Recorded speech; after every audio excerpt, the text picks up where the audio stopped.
அனைவருக்கும் மாலை வணக்கம். நான் இன்று நட்பை பற்றி பேச வந்துள்ளேன். முகநக நட்பது நட்பன்று, நெஞ்சத்து அகநக நட்பது நட்பு என்று வள்ளுவர் கூறியதைப் போல இங்கு கூடியுள்ள அனைவருக்கும் நெஞ்சம் நிறைந்த நட்பை தெரிவித்துக் கொண்டு என் உரையை தொடங்குகிறேன். நான் அண்ணாமலை மெட்ரிக் மேல்நிலை பள்ளியில் 7ஆம் வகுப்பு பயின்று வருகிறேன். என் பெயர் ராமோனிகா. கை கொடுக்கும் நட்பு சோதனைகளை வெல்லும் கூட்டு பண்பு. தாயின் நட்பு பிறப்பில் தொடங்கும், மனைவியின் நட்பு இடையில் தொடங்கும், ஆனால் நண்பனின் நட்பு இறுதி வரை தொடரும். இன்று நான் கை கொடுக்கும் நட்பு சோதனைகளை வெல்லும் கூட்டு பண்பு என்ற தலைப்பில் என் கருத்துக்களை உங்களுடன் பகிர்ந்து கொள்ள வந்துள்ளேன். நட்பு என்பது மனித வாழ்க்கையில் இறைவன் கொடுத்த மிகச்சிறந்த பரிசு. நமது வெற்றியில் கை தட்டுபவன் பலர் இருக்கலாம், ஆனால் தோல்வியில் நம் கையை பிடித்து எழுப்புபவன் தான் உண்மையான நண்பன். இன்றைய உலகில் போட்டிகள் அதிகமாக இருந்தாலும் ஒற்றுமை, விட்டு கொடுத்தல், ஒருவருக்கொருவர் உதவுதல், ஊக்கப்படுத்துதல் போன்ற நல்ல பண்புகளை வளர்ப்பதே உண்மையான நட்பின் அடையாளமாகும். நண்பர்கள் ஒன்றிணைந்து செயல்பட்டால் எந்த சவாலையும் எளிதாக வெல்ல முடியும். அதனால் தான் ஒன்றுபட்டால் உண்டு வாழ்வு, இல்லையென்றால் அழிவு என்று நம் முன்னோர்கள் கூறியுள்ளனர். ரத்தம் சபதம் இல்லாமல் நமக்கு உன்னதமான ஒரே உறவு நட்பு மட்டும்தான். நட்பை போற்றும் இந்த வழியில் ஒரு கவிதையை சொல்லலாம்.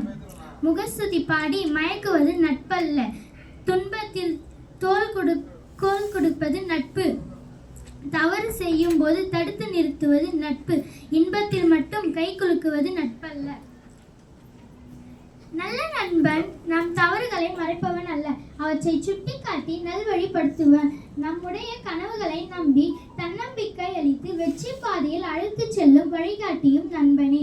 வள்ளுவ பெருந்தகை நட்பின் இலக்கணத்தை மிக அழகாக கூறுகிறார்.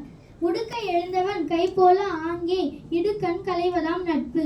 ஆடி நழுவும் போது நம் கை எப்படி தானாக சென்று அதை காக்கிறதோ அதே போல நண்பனுக்கு ஒரு துன்பம் வரும்போது நாம் யோசிக்காமல் ஓடி சென்று உதவுவதே உண்மையான நட்பு.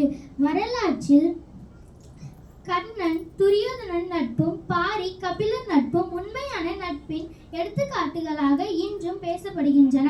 அவர்கள் ஒருவருக்கொருவர் காட்டிய நம்பிக்கையும் தியாகமும் நட்பின் மகத்துவத்தை உலகிற்கு உணர்த்தியுள்ளன.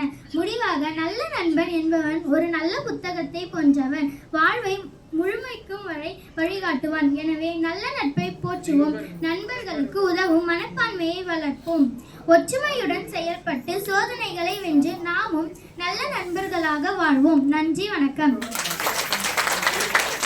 சிறப்பாக பேசிய செல்வி மோனிகா அவர்களுக்கு இங்கே இந்திய பேனா நண்பர்கள் பேரமைப்பின் சார்பாக இப்பொழுது நம்முடைய தலைவர் அவர்கள் சால்வை அணிவித்து இணைந்து நடத்துகிற இந்த விழாவில் நம்முடைய மாணவி மோனிகா அவர்களுக்கு இந்த பரிசினை வழங்குவதிலே நாம் அனைவரும் பெருமை அடைகின்றோம்.